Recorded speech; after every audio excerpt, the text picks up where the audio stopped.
Shalom, salam berkat dari kami untuk pendengar sekalian.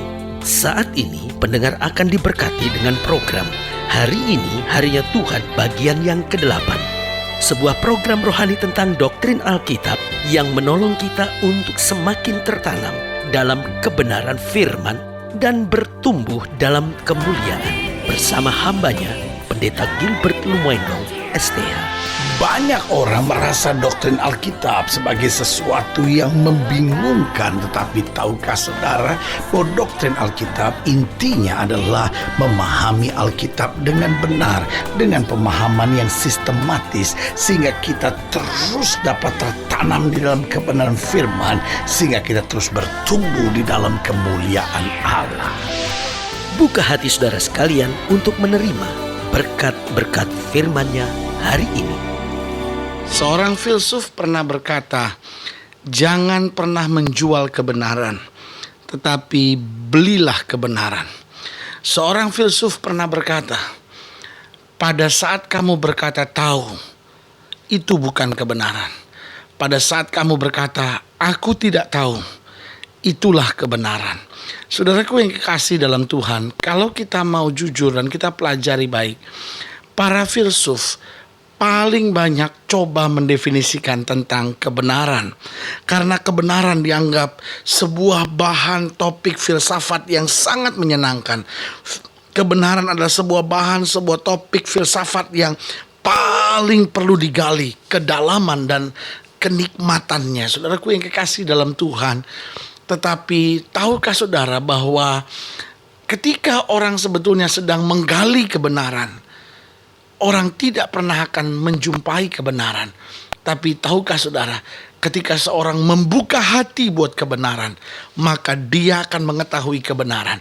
Dan kebenaran itu yang akan memerdekakan kehidupannya. Haleluya. Saudaraku yang kasih dalam Tuhan, selamat datang dalam program kita hari ini, Harinya Tuhan. Sebuah program rohani yang membawa kita pada pengenalan akan firman Tuhan, sehingga kita akan menjadikan firman Tuhan sebagai dasar keseharian hidup kita, untuk kita dapat melangkah hari demi hari kita, bukan berdasarkan kekuatan kemampuan kita. Karena Alkitab sudah bilang, terkutuklah orang yang mengandalkan kekuatannya sendiri, tetapi diberkatilah orang yang mengandalkannya Tuhan. Karena Alkitab berkata, cari dahulu kerajaan Allah serta kebenarannya, maka semuanya akan ditambahkan kepadamu. Haleluya.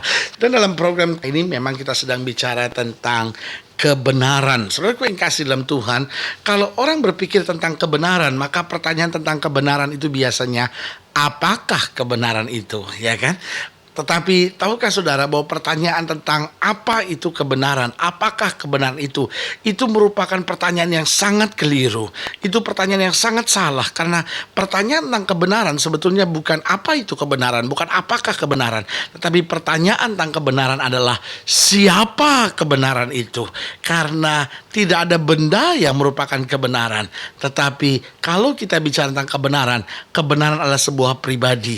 Kenapa kebenaran adalah sebuah pribadi? Karena kebenaran bukan hanya perlu untuk diketahui, tetapi kebenaran selanjutnya harus diikuti.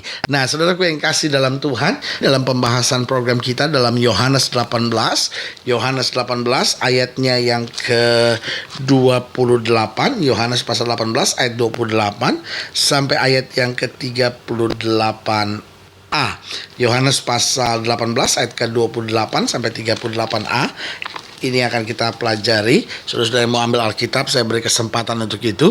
Saudara dapat ambil Alkitab saudara, lalu kita akan sama-sama pelajari. Atau sudah mungkin mau ambil catatan saudara, alat tulis saudara, sehingga sama-sama kita menggali lebih dalam kebenaran-kebenaran firman Tuhan ini.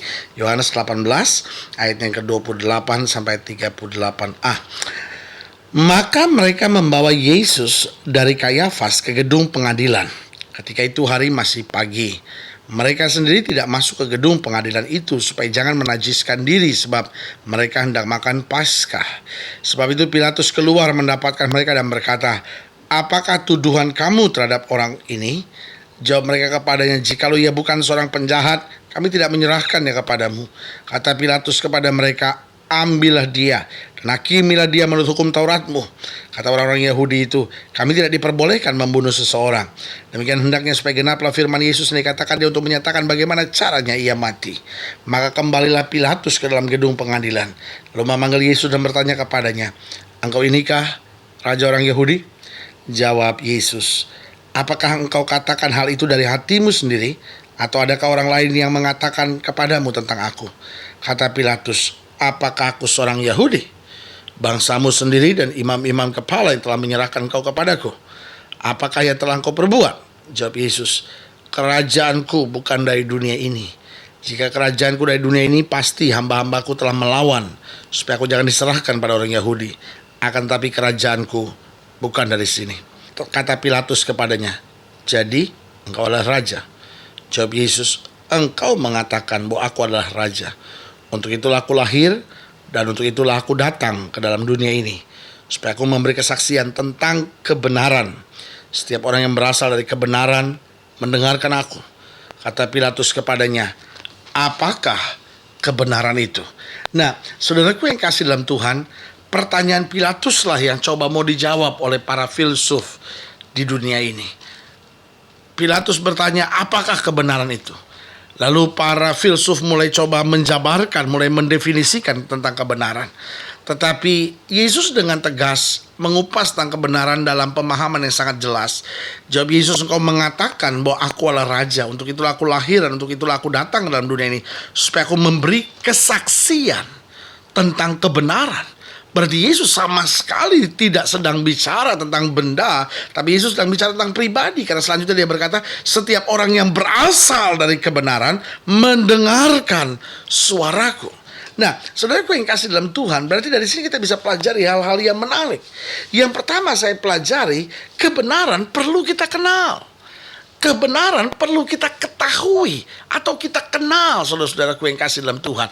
Ketahui di sini bukan berarti sekedar mempelajari, tetapi membuka hati untuk masuk dalam pemahaman yang benar. Makanya dalam Yohanes pasal 8 Yesus berkata apa? Bahwa kalau kamu tetap tinggal dalam firman-Ku, dan Alkitab jelas bilang, kalau kamu tinggal dalam firman-Ku dan aku tinggal dalam kamu, minta apa saja aku akan memberikan kepadamu. Nah, Yesus dengan tegas bilang apa? Jika kamu tinggal di dalam firman-Ku, maka kamu akan mengetahui, kamu akan mengenal kebenaran itu. Dan kebenaran itulah yang memerdekakan kamu. Nah, persoalannya saudara-saudara yang kasih dalam Tuhan, kadangkala kita tidak pernah mengetahui kebenaran. Kita tidak pernah mengenal kebenaran. Sehingga kita punya agama, kita berjalan ketika orang bertanya kepada kita, agama kamu apa? Kita dengan tegas berkata, agama saya Kristen. Tapi saudaraku yang kasih dalam Tuhan, pertanyaan saya cuma sederhana, sudahkah saudara mengenal kebenaran? Saya tidak perlu tahu agama apa saudara, tetapi persoalan saya hari ini, adakah engkau mengenal kebenaran? Jangan sampai kau berjalan kemana-mana dan bilang, loh tapi saya kan sudah pergi ke gereja,